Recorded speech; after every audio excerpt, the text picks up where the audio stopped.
and getting the plane to fly in the wind, you know, to not yaw, change the yaw angle, and also not to roll. Is this why you arrived at the same kind of profile? That's generally what I started to think about when I was looking at this particular thing. It's not much more of a modification than Lou's airplane. On the other hand, that the area distribution is quite a bit different. Well, it looks like you've tried to keep it as symmetrical as possible. Very around the center line. Yeah, and it seems to hold up. The only thing that I'm noticing with this thing is that the aspect ratio is probably a little high for the wind. It wants to whip. It's violent, yeah. Yeah. That's what I have with my high aspect. But it still turns. It still pulls through the corners. well, the problem with high aspect ratio is getting it in the yaw. Yeah. That's kind of Sure getting a lot of violent hits coming off the runway. Boy, you go around there and that thing just... What prop are you using on there? I didn't look at the prop. That's kind of interesting too, because we started out, at first started out with stock 13.6, but Lou and then were yelling at me to put on a 13.5 for a wind prop. We stood out here all day Sunday when the weather was just like it was, trying to find something that would work. And we tried to work with a 13.5, figuring that's the prop that they found that has worked well in the wind. It wouldn't go on this motor because the motor flat wanted to wind up, and it was either too slow or it would hit and wind up and go. And there was no in between. So then we tried some cut down props, and cut down props didn't work. Well, I had a prop that I had a lot of time. I had about 6 weeks where nothing was flying. We had lousy weather in San Antonio, as you see from the television today. So I started playing with props. So what I've got on there now is a 13.6, and all it's done to it is basically thinned out, like the semi-scales. All the semi-scale props were very thin. They were very thin props, and we found that those worked the best. Well, I tried this prop, one of the few opportunities we had to fly before we came up here, and it was rotten. It stunk. It just didn't have any punch in reasonable weather. And the only reason that I happened to try that is just through every prop I had in the box. And I pulled this thing out, and in the wind, it actually proved out that you can get the engine to the point where it's not running away with like a 13.5 is, and you don't have to run it too fast, and yet it will actually pull through the verticals and it'll pull over you. So basically what it is just the thickness thinned out. The same blade width? Yeah. That's all I did with it. Frank, you talk about those battles you have around the engine, but as far as cooling, is that you're one of the only ones that see it? It still goes back to the stuff that some of the things that Al did years ago. Great technology. Yeah, it is, and one of the ways that do they open up in the back? Yeah, there's an opening in the back. All it is just directing the air around the cooling fin so that they get the cylinder gets a relatively even cooling all around. Charlie game room. There's some other stuff that we're doing simply to practice, and as we also cool the engine every flight with alcohol. After the flight? After the flight. Alcohol cools it over? Yeah, it just flood it with alcohol and spray on. Yeah, it's sprayed on with an oil can, and it takes the heat away. And in the temperature that we're flying at, it's probably a critical thing. It's 95 degrees. You wait all day for it to cool down. Yeah. So what we get is it takes away the heat, and you get a very consistent run. And although I really don't think it particularly matters in the 60, because you're not going to get into a thermal stress with it, but what we have found is that it keeps the engine consistent when you're putting in flight after flight after flight. And our pattern of flying is you go out and you put 5 or 6 in, and then we go home. What material is that bathroom made of? It's just tin stock. Tin. Yeah. And wide around with some... Yeah, it's nothing significant by any means. Al used to have them on some of his semi-scale. I remember seeing them. Oh, he would have some wild ducting to get it in there. But you got to realize with the semi-scales, those things showed problems. If you had a problem or anything was marginal, you were sitting on the knife edge of everything with those airplanes. I guess that's probably what prompted me to go away from it. It was just too much trouble to run on the knife edge all the time. Yeah, it just wasn't. When everything was right, it was kind of fun to fly an airplane that looked like an airplane. And when the conditions were right, now one was, I built two. One was a better airplane than the other. It always was. And it was the first one. It went right off, basically right off the board. The airplane was a decent airplane, but it doesn't turn like these things. And a wind like that thing, it would have been in the ground and gone. But the technology and the construction techniques and a lot of the things that went on with it were extremely interesting to learn, and it frankly made me a better builder and a better flyer, simply because it forced me into doing things that I never thought I was capable of doing. Anybody that's watching a video and doesn't know Lubetzky's probably helped 15, 20 people with virtually free wings, and help, and I'm certainly one of them, with building techniques and stuff, and he should get a lot of there's no question about it. Well, He's made his contribution. I'm using two of Al Raby's ideas. He started building wings on steel G2s. On the tubes, yeah. That is the best way to build an airplane. Yeah. Absolutely. Our national champion in pattern, Pete Collis, I helped him build a wing for his plane this year. He's got zero elevator, rudder, and aileron trim on a 130-mile-an-hour pattern ship because it was built on jig tubes and built with measurements to get all the decollage and all that lined up. The other thing that Al pioneered was the molding of the top blocks, and I'm doing the same thing. It's just you mold the top block over form with ammonia, and it saves. You got a uniform thickness of the top block, and that saves some weight. I just took it one step further. I use foam as the base, which is easy to shape, and then use contact cement to form it over the foam, and then I take out the foam, which is easy. But the concept comes from Al's technique of molding a thin sheet over a form to get a lightweight top block. What thick is 330 seconds. 330 seconds. Lightweight. You just soak the outside with ammonia and use contact cement. You can bend it around. The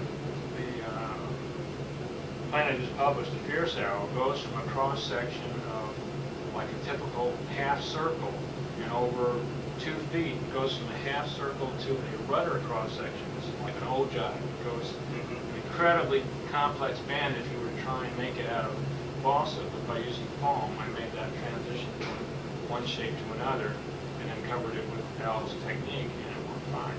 And to do it any other way would be exceedingly complex, because every station was a different situation. You couldn't be sure how to go about it. And the thing is, it's remarkably easy to do once you get into it. Once you get into it is it, absolutely amazing. When I first heard about these techniques, they sounded like such a nuisance.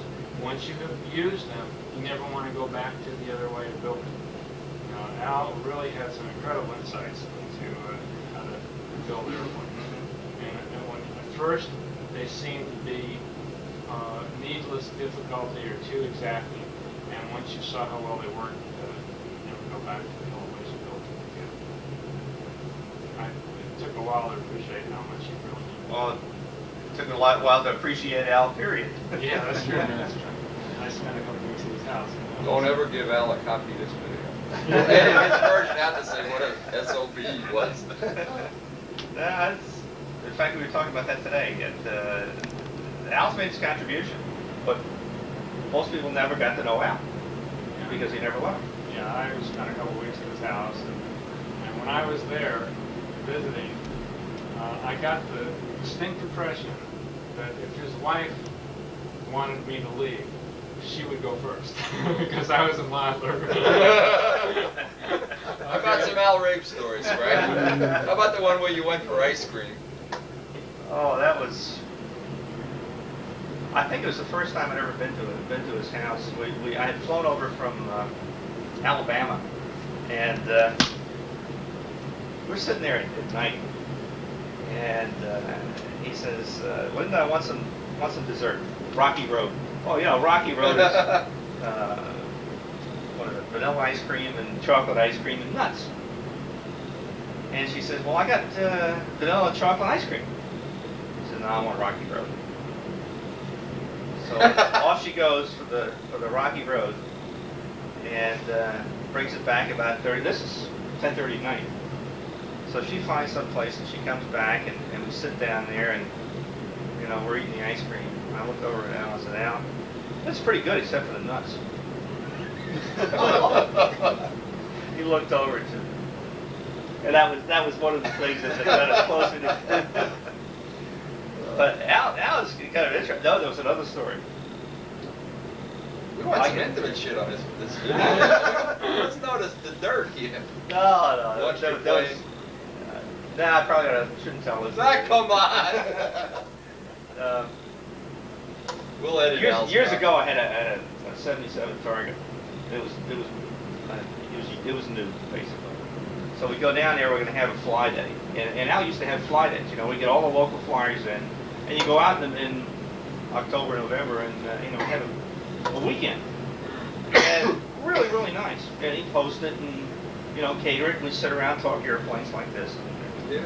So anyway, he decides to take the car and put it in the garage, so it doesn't get rained on or anything else. So the next morning I come out and here's Al sitting in a chair in the garage, all by himself. He had opened the door. What was that? He digged his car in a garage. He had digged the car. Well, he just felt terrible. It is one of those. But that was another thing that I supposed to get. I didn't care. It didn't bother me that much, but it bothered him.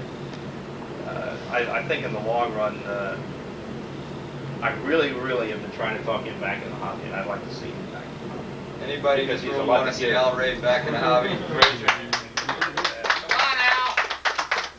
Come on, we're talking about you. How about some Billy Werwage stories, Rich? How about the fuel can story? That's talking about Stooges. Don't you call Billy a stooge? Bobby told us this story last year. In fact, it was in October when Billy had come out, when we first discussed the 40 situation. And we got talking about mole modeling stories and all. And this Stooge story came up where Billy had, his flying field evidently is 45 minutes to an hour from where he lives. Okay? So he packs up all his equipment and he flies alone. He goes out to the flying field. He gets there and has no Stooge. Okay, now it's, what do? Do I go home or there's nobody around? He decides to use a gallon can of fuel on the outboard wing as a Stooge. So he puts a gallon can on, it was on a stab. On a stab it was. So it's holding the airplane from moving, and he figures, well, he gets out to the center of the circle holding the lines, and when he gets there, he'll just pull the airplane away from the gallon can and take off. Billy flies a lot. Okay, so the can progressively got lighter and lighter. One flight, he's walking out to the handle with his back to the airplane, and he hears the engine rev up. It was heading right for him in the air. And he watched it go by. Then what happened? It was oh shit. Yeah, oh shit pieces is what it was. Bob Gieske told a story about much the same thing years ago. I don't know if I can remember the whole thing, but they had constructed. Al had built some oddball airplane. Oh, Airplane. that's the flying wing. The flying wing. Flying wing story. You Yeah, did. yeah, we You know probably how know better than I did. No, I don't know. I heard very a lot of Well, versions. Gieske tells It it came better. right in at him, right? Yeah, right.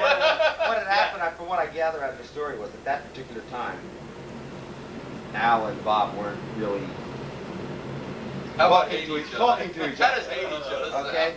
And they used to sit at opposite ends of the field and watch each other fly.